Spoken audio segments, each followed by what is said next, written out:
Bienvenidos a la cátedra Fundamentos de Economía. En esta ocasión será un placer atenderles en la unidad 2, la producción. Para esta presentación vamos a ver la siguiente agenda. 2.1, los factores de producción. Vamos a ver qué son los factores de producción, cuáles son sus diferentes remuneraciones por su uso, la población y el desempleo. Veamos entonces.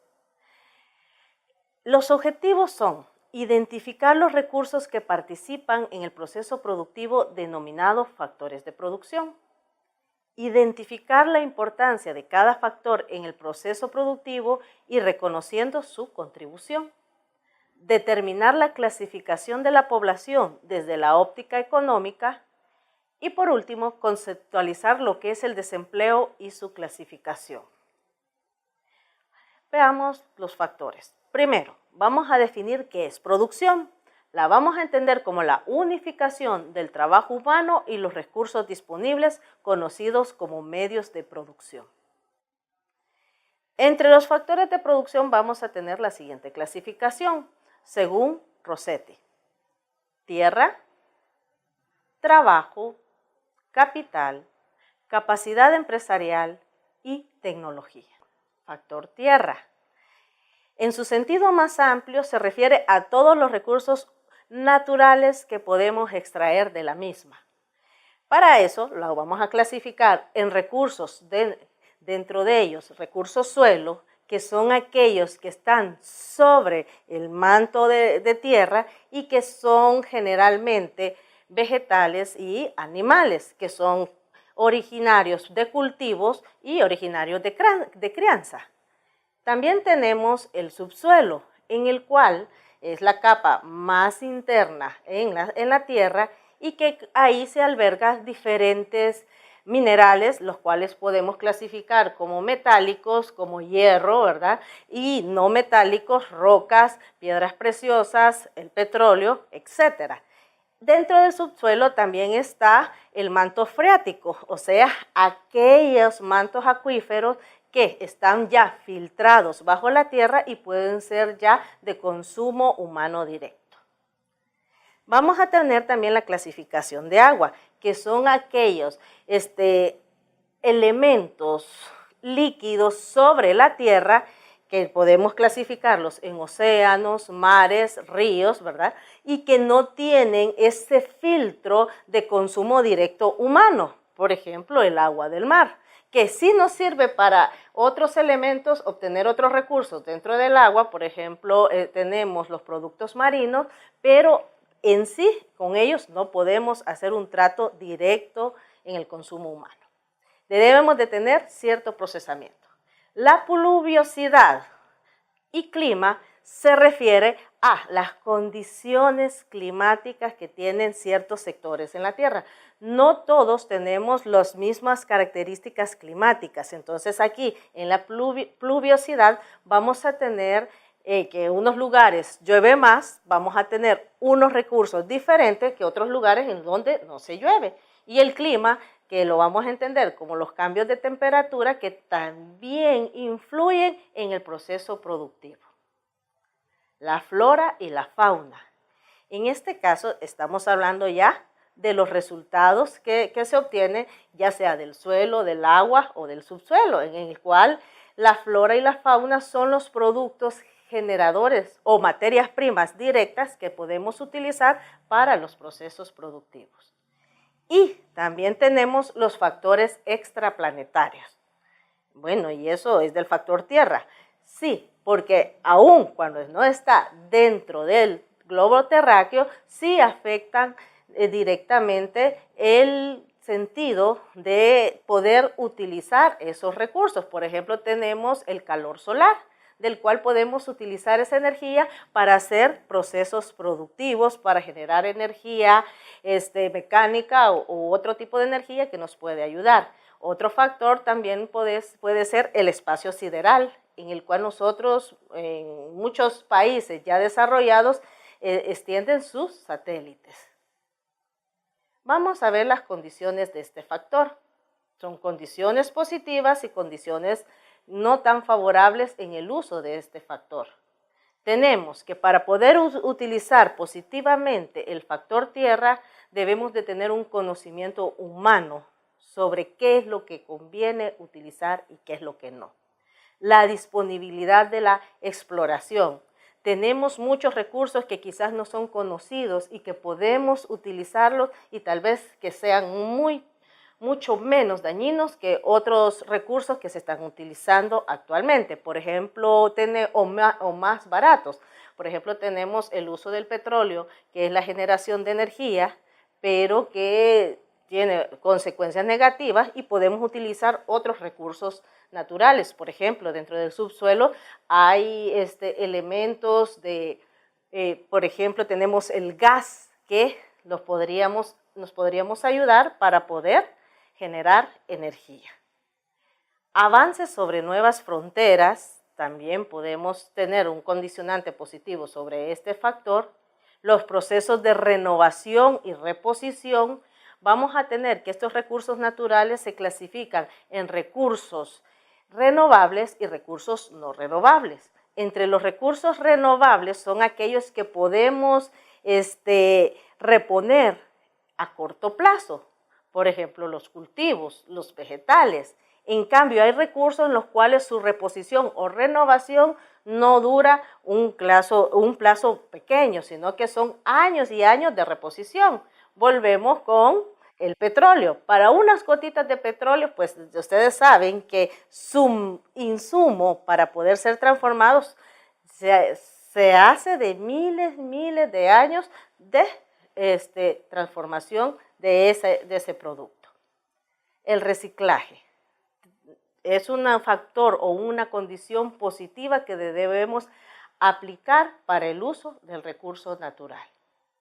Veamos ahora las condicionantes negativas. Los niveles de agotamiento de las reservas minerales. Todo se agota y por eso estábamos hablando que las reservas minerales también son consideradas como recursos no renovables porque se necesitan años y años de transformación para llegar a obtener esos recursos. Amenazas de extinción de especies animales y vegetales. Tenemos también ese problema de que con mucho uso estamos haciendo esta extinción de estas especies. La degradación de la naturaleza ya no es prácticamente la misma. Conciencia de preservación. A veces esta es una condicionante negativa porque no podemos utilizar por vedas ciertos recursos que antes eran altamente utilizados. Y por eso tenemos también restricciones legales, en lo cual nos frena con el uso de muchos recursos naturales, que realmente podemos decir que es un condicionamiento negativo, pero a la larga es positivo por preservar el planeta. Vamos a tener que el pago por el uso del recurso tierra se denomina renta. Bueno, ¿y a quién se lo vamos a pagar? Bueno, pues aquí el dueño del área en el que nosotros estamos utilizando es a quien le vamos a estar pagando ese uso. Por ejemplo, tenemos el dueño de una finca. Si nosotros queremos hacer cultivos en esa finca, venimos y arrendamos esa propiedad para poder sacar nuestros cultivos. Entonces, ahí le estamos pagando el uso de la tierra al dueño de la misma. Otro elemento que se conoce como renta también es el impuesto dado en el gobierno por el cual nosotros tenemos derechos de uso o por lo menos de caminar sobre ese territorio. Ahora, la renta, como nosotros sabemos, no la pagamos todas, sino que las pagan aquellas personas que tienen ingresos, ya sea porque tienen ingresos empresariales o porque son ingresos de asalariados. Bien, veamos entonces que ya propiamente lo que acabamos de hablar, que es la parte del producto de la tierra que se paga al propietario por los poderes originales e indestructibles del suelo. Aquí vamos a ver 3 teorías sobre el elemento de cómo vamos a pagar una renta. Primero vamos a tener la teoría ricardiana de David Ricardo, uno de los máximos exponentes de la teoría clásica, la teoría marxista de Carlos Marx, ¿verdad? Y la teoría marginalista, que son de aquellas personas que estudiaban sin ningún corte político, llamémosle así, la economía. Eran mucho más matemáticos, estadistas que aplicaban la teoría marginalista. La teoría marxista nos dice que la renta es la parte de la plusvalía que se apropian los burgueses. Si ustedes recuerdan un poco, hablábamos de los dueños de medios de producción y los que usábamos, los que no teníamos medios de producción. Los dueños de los medios de producción, que siempre han sido pocos, esos se denominan burgueses, la burguesía. Entonces, se dice que la renta es parte del pago que se le da a los dueños, en este caso, de la tierra.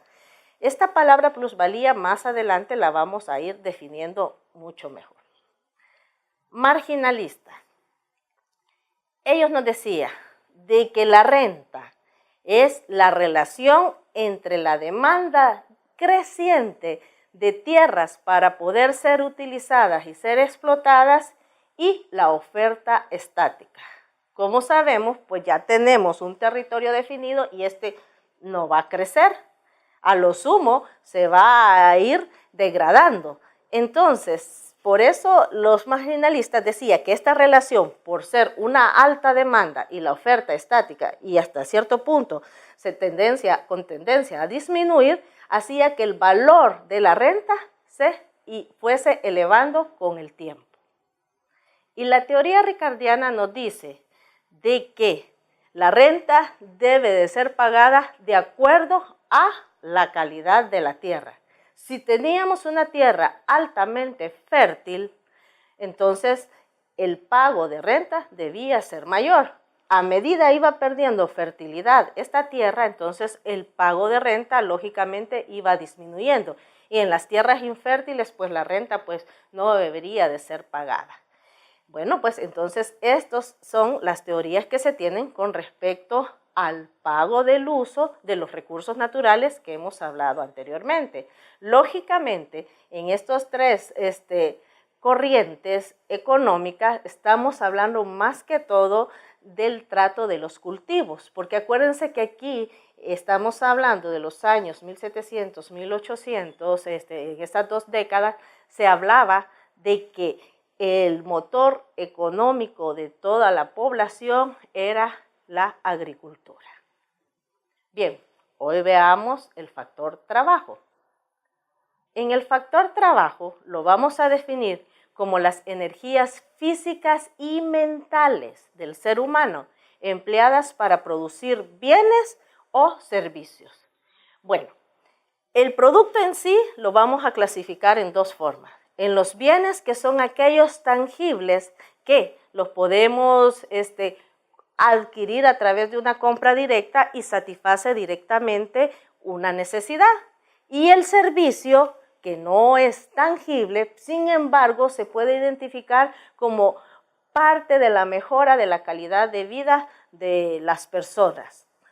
Y con eso entonces vamos a tener que el trabajo es con respecto a las energías empleadas para producir ese tangible o producir también un intangible. ¿Por qué está limitado el factor trabajo? Al igual que el factor tierra, que tiene sus limitantes por su uso muchas veces hasta irracional, también el factor trabajo tiene límites. En este caso, uno de sus principales límites es la preparación escolar diferenciada. Ustedes saben que entre menor preparación escolar, lastimosamente, el ser humano gasta más sus energías físicas y que esto es el factor menos pagado por ese uso. En cambio, cuando tenemos mayor preparación escolar, entonces el uso de las energías se vuelve más el uso de energías mentales y que está mejor pagado en el mercado laboral. La situación geográfica también es un límite de trabajo, porque realmente si tenemos grandes distancias para los cuales tenemos una población que tiene que recorrer grandes distancias, lógicamente sus energías son mucho más utilizadas que en lugares de pequeñas distancias. O también podemos hablar del área geográfica, en el cual pues no es lo mismo un trabajo en una situación de montaña que en una situación plana. Entonces, los centros económicos se van formando de acuerdo a esta situación geográfica. Y entre más avanzado sea el centro económico, lógicamente la situación geográfica es mejor. La diferencia en la herencia biológica. Aquí realmente el factor trabajo es determinante más que todo en las energías físicas, no tanto en las energías mentales, porque ya sabemos que el desarrollo mental de una persona no surge de una herencia biológica definida. Todos tenemos la misma capacidad de inteligencia y la misma capacidad de actuar. En cuanto a las energías físicas, aquí sí se puede definir diferencias de herencias biológicas. Por ejemplo, comparándonos con los alemanes, personas bastante fuertes, bastante robustas, van a tener un trabajo o van a soportar un trabajo mucho más exigente físicamente que una persona en el cual, por ejemplo, en nuestro medio, que somos más pequeños, tenemos menos volumen muscular, etcétera, etcétera. La comparación generalmente la podemos hacer en los futbolistas. Imagínense un partido Alemania versus El Salvador a los 45 minutos, los alemanes pues nos llevan de encuentro, pero no es porque ellos sean superiores, sino que biológicamente ellos tienen más fortaleza muscular que nosotros mismos, ¿verdad? Entonces a eso se refiere la limitante de la herencia biológica. Condiciones sociopolíticas. El trabajo también está limitado con esas condiciones sociopolíticas que se puedan existir. Ustedes saben que dentro de los modos de producción tenemos actualmente en vigencia, no tan puros, pero sí vigentes, el modo capitalista y el modo socialista, en el cual ambos tienen diferentes visiones sobre el trabajo. En el sistema capitalista se supone la libertad de elección de trabajo. En el sistema socialista ya es una forma de elección de trabajo dirigida a través del gobierno o la supraestructura, ¿verdad? Entonces, a eso se refiere estas limitantes en el factor trabajo. ¿Cómo se llama la remuneración cuando uno está trabajando, ya sea más físico o más mentalmente? Bueno, pues su remuneración se denomina salario. ¿Y qué? Entonces, la vamos a entender como el salario como el pago del uso de la mano de obra ajena. Y volvemos aquí con las relaciones sociales que se vieron en la unidad 1. Las diferentes relaciones sociales en los modos de producción vamos a ver de que siempre vamos a tener la relación de los dueños de los medios de producción y la relación de los que no tenemos esos medios de producción y que solamente tenemos la capacidad de laborar, o sea, el trabajo. Nuestro trabajo entonces se vuelve en este momento como mercancía y que por esa mercancía pues recibimos una remuneración denominada salario. Vamos a tener aquí dos teorías sobre este elemento trabajo. La teoría objetiva, que ustedes saben, viene siempre del sistema socialista y nos dice que el trabajo es socialmente necesario para la población económicamente activa. A partir de aquí nos vamos a conocer como PEA, generando el producto social. Y en su reparto de esa producción social, al obrero solo le corresponde el salario. Al final vamos a ver más detenidamente a qué se refería esta parte de que solo le corresponde el salario al obrero. La teoría subjetiva, que es una teoría idealista, acordamos, partimos de la idea a la materia, la objetiva es lo contrario, de la materia a la idea. Entonces nos está diciendo en esta teoría subjetiva que el salario se encuentra determinado por la productividad marginal del factor. En otras palabras, entre más productividad haya, entonces vamos a mejorar los salarios.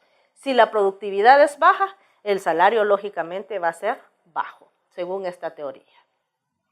Bien, ahora veamos el tercer factor económico, que es el capital. En el capital, primero, vamos a definirlo como aquellos bienes que nos sirven para producir otros bienes. Y por lo tanto, su origen no es satisfacer necesidades, sino que su origen es para empezar a producir otros elementos que sí van a satisfacer directamente esas necesidades. También vamos a conocer el capital como aquellas riquezas acumuladas por la sociedad que dan apoyo a las operaciones productivas y existe en todas las sociedades económicamente organizadas. Veamos entonces unas clasificaciones del capital. La primera es por su valor. El capital, por su valor, se determina o se clasifica como capital constante y capital variable. ¿Cuándo vamos a tener capital constante y capital variable? Vamos a tener capital constante cuando tenemos un monto definido y ese monto no cambia a través de los diferentes periodos que esté trabajando la empresa. En cambio, el variable es aquel en el cual, si la empresa produce más, entonces vamos a aumentar el capital. Si la empresa produce menos, entonces ese capital va disminuyendo de acuerdo al proceso productivo. Entonces ahí vamos a decir que tenemos un capital variable. Según la esfera de producción, vamos a tener capital industrial y capital comercial. Lógicamente, el capital industrial es más sofisticado que el otro. ¿Por qué? Porque ahí vamos a tener procesos de transformación de insumos a productos. En cambio, en el capital comercial, en esa esfera, pues vamos a necesitar recursos de los cuales nos sirvan para poder dar una mejor atención en la venta del bien que se produjo en el capital industrial. Por lo tanto, el capital industrial, repito, es mucho más sofisticado y por lo tanto hay más inversión en él. Según el área técnica, el capital lo clasificamos en capital fijo y capital circulante. El capital fijo lo vamos a definir aquel en el cual lo adquirimos para conservarlo y que nos ayude a hacer el proceso de transformación en un periodo mayor de un año, o sea, en un mediano a largo plazo. Un ejemplo del capital fijo podría ser un edificio. Ahora, el capital circulante es aquel que nos va a ayudar a transformar siempre los bienes para hacer otros bienes, pero que su periodo en el cual está dentro del proceso productivo es a corto plazo. Por ejemplo, pueden ser los insumos. Ahora, según la propiedad. Según la propiedad vamos a tener capital privado y capital social. Este concepto es más que todo de acuerdo al modo de producción en el cual se está viviendo en un territorio. Por ejemplo, si tenemos en un territorio un modo de producción capitalista, la propiedad va a ser privada. Pero si estamos dentro de un sistema económico o modo de producción socialista, entonces estamos hablando de una propiedad pública o social.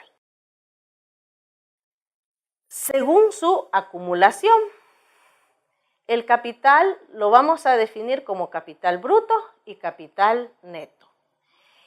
Aquí, en la acumulación bruta del capital, estamos hablando de toda la sumatoria económicamente hablando o monetariamente hablando de todos estos bienes que nos sirven para producir otros bienes.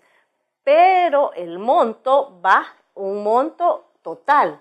Y cuando estamos hablando de un capital neto, en este monto le vamos a quitar un elemento denominado depreciación, que es un costo en el cual no se incurre en un desembolso, sino que simple y sencillamente la depreciación la vamos a entender como una cuota de baja de valor de todo este capital que estamos utilizando, específicamente en el capital fijo.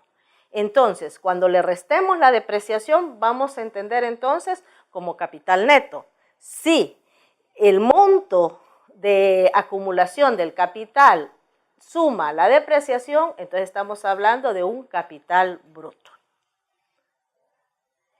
Y según su origen, el capital se puede definir como capital nacional, si son coterráneos los que están aquí invirtiendo para hacer este proceso productivo, o capital extranjero si vienen de otros países a invertir aquí.